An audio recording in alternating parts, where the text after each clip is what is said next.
York's classic rock, Q1043. Okay, welcome back. Jonathan Clark in the studio with the great Steve Winwood, of course, from the Spencer Davis Group to Traffic to Blind Faith to an incredibly successful solo career with a couple Grammys on the shelf, and, of course, a member of the Rock and Roll Hall of Fame with Traffic. He has played and recorded with pretty much everyone. He knows everyone. Steve Winwood, welcome. How are you, man? Thank you, Jonathan. Fine, thank you. Yeah. I'm not sure I know everybody, but I think you know a lot more people than I do. You played the Laid Back Festival, right? Was that last night? Yeah, last night and the night before. Night before in Hartford. And okay, yeah. Last night at Jones Beach. At Jones Beach with Jackson Browne. Yes. Peter Wolf. Yep. J-Mo from the Allman Brothers. Yep. Tell me about the night and tell me about playing with those guys. It's fantastic, and of course, especially great to be celebrating Greg Allman, who of course started the festival, and fantastic to be on sharing the stage with those people. Yeah. Had you crossed paths a lot with Greg over the years on tours, or maybe you even recorded with? I don't even know, but not recorded with him. We did a tour with them in, was that night 2016? 2013. Oh, okay, yeah. I did a few songs with them, and on the tour, we had a great tour. They're great people, great band, great musicians, and Greg is fantastic. Yeah. Where are your Grammys now? Are they on a shelf in Nashville, or are they in England? I think they're in England on a shelf. Are they? Unless the dogs knock them off. Let's hold up this great new album. It's Winwood Greatest Hits Live. You've been recording your live shows for some time now, but this, I guess, seemed like the right time to do this completely live album of all the hits. Mm-hmm. Did you go through a lot of tapes when you put this together? Was it just like over the last year? Or Well, I wouldn't like you to think that we sat through sort of 15 years and trolled through everything. We had a pretty good idea of what we wanted to put on it. Also, over the years, I've tried to sort of reinvent some of these songs and give them a slightly different flavor that represents the band that I'm working with at that particular time. And so after a while of doing that, we thought, well, it would be nice to try and make a document of all these shows. Try and pick the best songs from each era, and it was very much my wife's brainchild, she's been in the driving seat for this record. She's shaking her head back although there. her name doesn't appear anywhere on it. And you gave a shout out to James Towler, who is also with us in the studio. Mm-hmm. So where were these shows from? Where are these live performances from? America, all over the world? All over the world, pretty much. So different places in America and some in England and all over the place. We picked them from all over the place. I mean, the recording technology has really gotten a lot easier and better. Well, yes. I would assume to do a live show than it did, say, back in, even the 70s or 80s. Well, I mean, now we pretty much record every live show that we can, but because the technology is so much easier, of course, at one time, if you wanted to record a live show, you had to have a big truck. Right, the live truck. And, massive cabling, and now, of course, it's much easier, and so that helps, of course. Yeah. The technology. Steve Winwood was with us. The new album is Greatest Hits Live, and on here, including the massive hits like Give Me Some Lovin', Back in the High Life, Can't Find My Way Home, Arc of a Diver, Higher Love, Roll With It, While You See a Chance, Dear Mr. Fantasy, Low Spark. So when you look at that list right there, and there's more songs on here than that, to a guy that started at the age of 14 or 15 with your brother Muff, I mean, that is an incredible list of big hit records. Yes, I guess so. I'm sorry to embarrass you. Well, I mean, it's over quite a long period of time. I think, as well. So I started back in sort of '64. Yeah. And this album cover, which is great, it shows you playing the Hammond B3, which is where a lot of people first saw you behind the organ with Spencer Davis.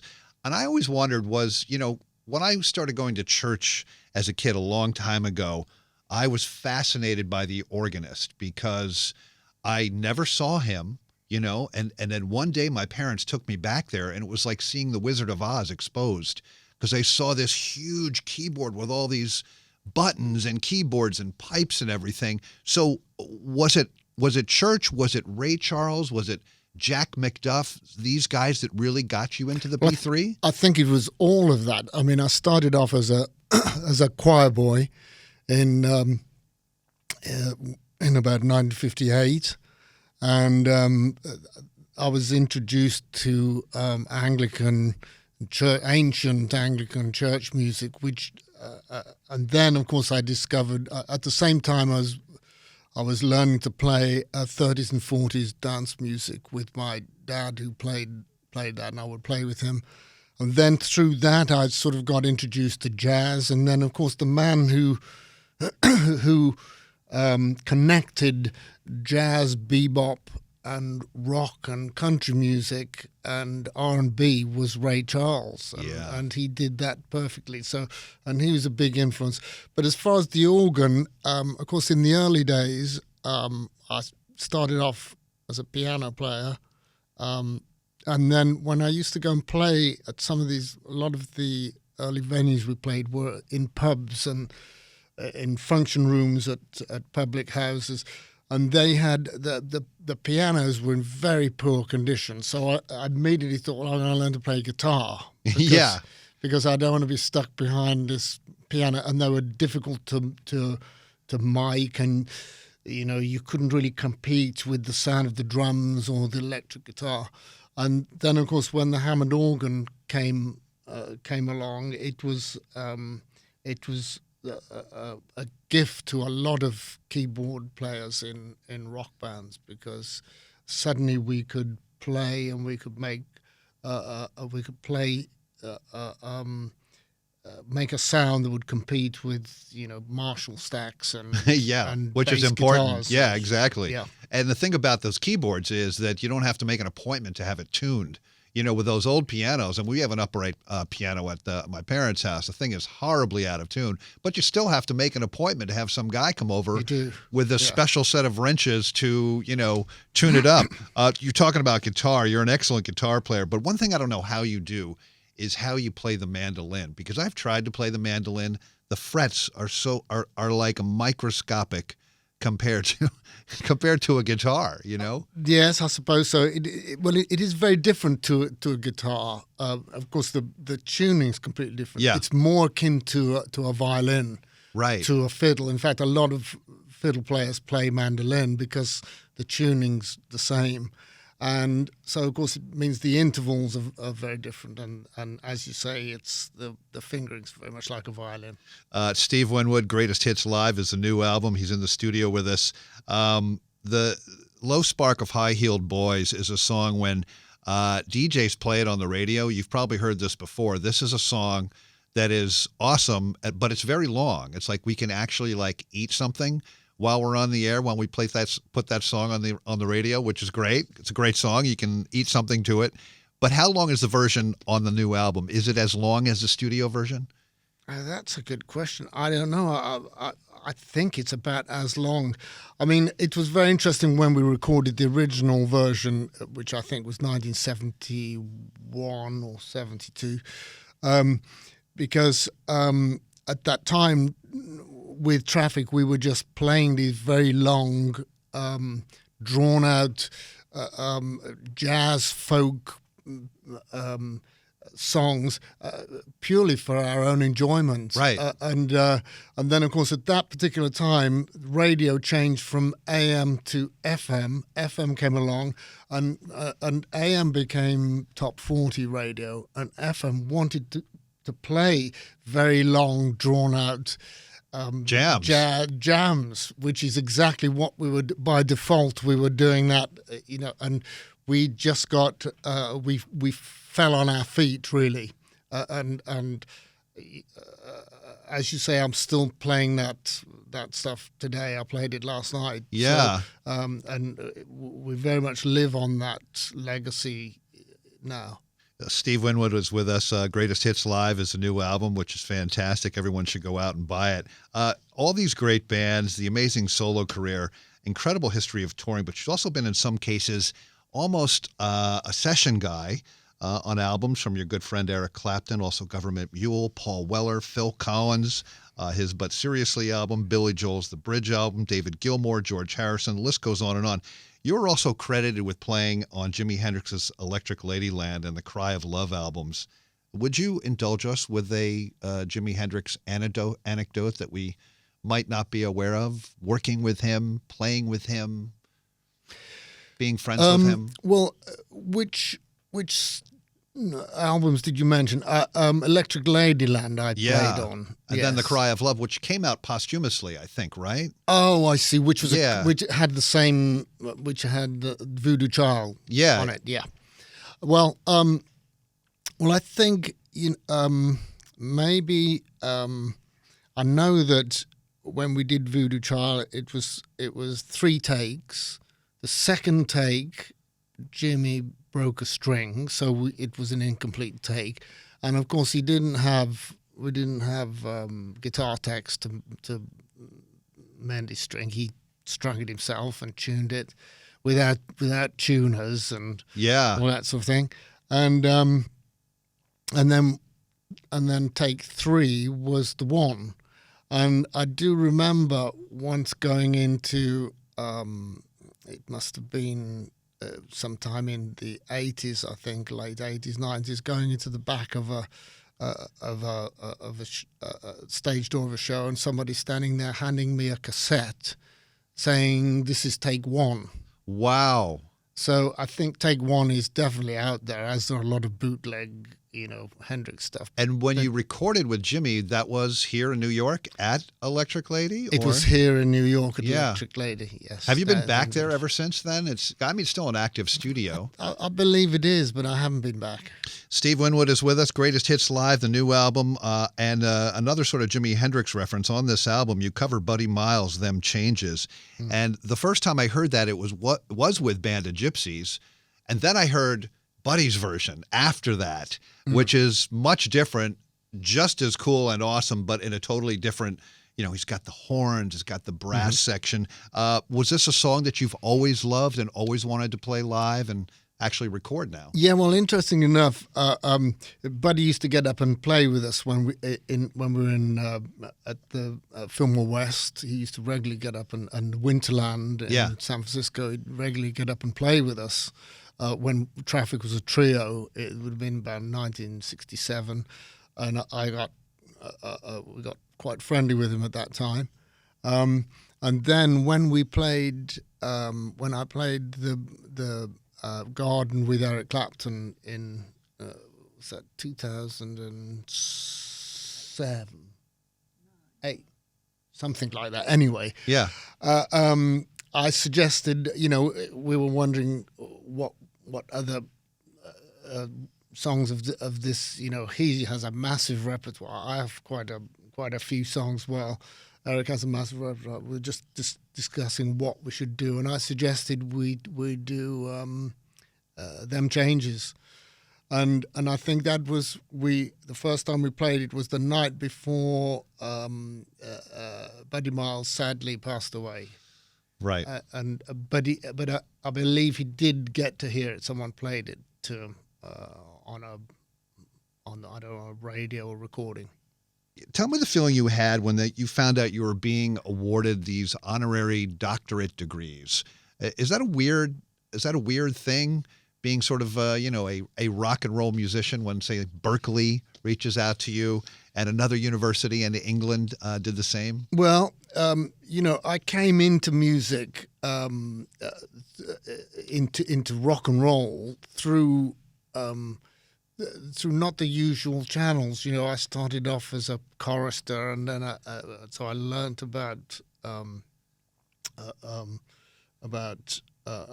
early music, and then which I'm still learning about early music as well. I mean, it's limitless, right? It's infinity. It is. And so, I've always felt that and I've always tried to be quite studious about music, although I was thrown out of music college when I went in England, because at the time, in the early 60s, I was called into the office of the deputy head, and he asked me what sort of music I enjoyed listening to, and I said, well, I do enjoy Paul Hindemith and Igor Stravinsky, which I was having to play. I said, but I also like Fats Domino and Ray Charles, and I was told that I had to leave or stop listening to that music. Wow. So, I mean, that's just the way that music education was in Europe at the time. Now, of course, you can probably do take a degree in Fats Domino. Yeah, you probably can. Yeah. Steve Winwood is with us, Greatest Hits Live, and you've toured with your daughter Lily, who has an amazing voice. Has she always leaned towards this sort of career path as a little girl, and now I guess she's in her 20s now or something? Yes, right? she is, and yes, she has. She's always been musical, but never very interested in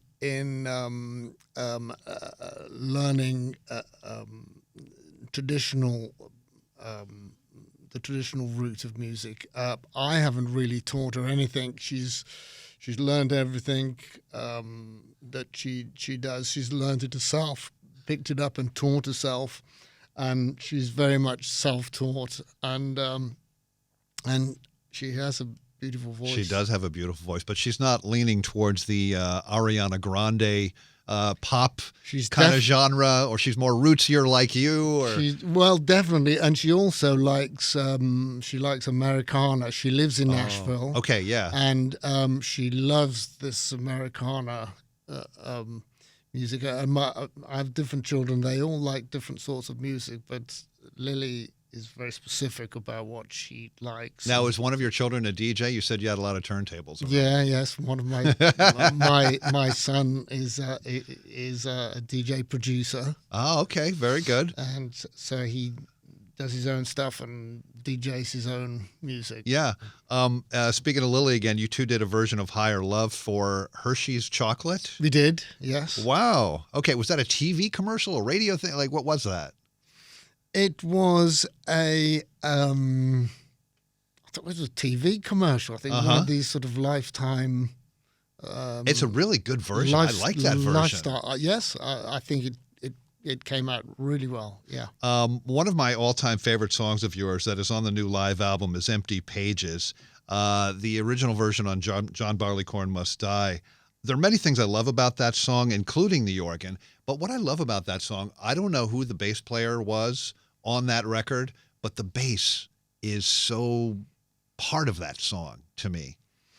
On the original record? On the original record and in the live version, yeah. Well, that was me playing. Was that you bass, playing a bass guitar, or no? On the organ. I was thinking that. And actually, again, I walked into walking out of a show once, and somebody gave me a written transcription of the bass line, which was all notated. So, which I'm not sure he got it dead right. But I don't know. Like these jazz Hammond B3 guys, how do they? And you yourself, how do you play something with both your hands and do something completely different with your feet? You're just wired differently, maybe. I think so. Well, organists are, and of course, organists that play church organs play with both feet. Generally, the B3s played with one foot and both hands. And church organists, of course, play with both feet, which is a slightly different technique. But the technique on the B3 is taken from the traditional church organ, but of course it was immortalized by Jimmy Smith with his version of the sermon in 1957, and from that point on. This new way of playing the Hammond was invented. Steve Winwood is with us, Greatest Hits Live. And one last question. I know you guys had toured in the past with Steely Dan. Tell me about your relationship with Walter Becker, who we unfortunately just lost. Walter was, I mean, I didn't realize what a sort of comedy duo those two were. Walter, I know, played bass on lots of those tracks. Yeah. And, of course, when we were touring with him, he was playing guitar. He's continuously playing guitar in his dressing room, off stage, all the time. I mean, he's practicing or whatever he's doing. But then when he was on stage, he seemed to spend a lot of time telling jokes. But no, it's a great loss, and Steely Dan are a fantastic band, and we had a great time touring with them. Steve Winwood, everybody, I'm going to hold this up again because go out and buy the vinyl, buy the CD, get the downloads, because this is a rarity, man. This is a really great album. Steve Winwood, Greatest Hits Live, and you will continue to tour. Right? Yes. We'll see you back here in New York at some point. So, yeah. And I can't thank you enough, man. Thank you so much, and we'll see you back here real soon. Thank you very much, Jonathan. Thank you. New York's classic rock, Q1043.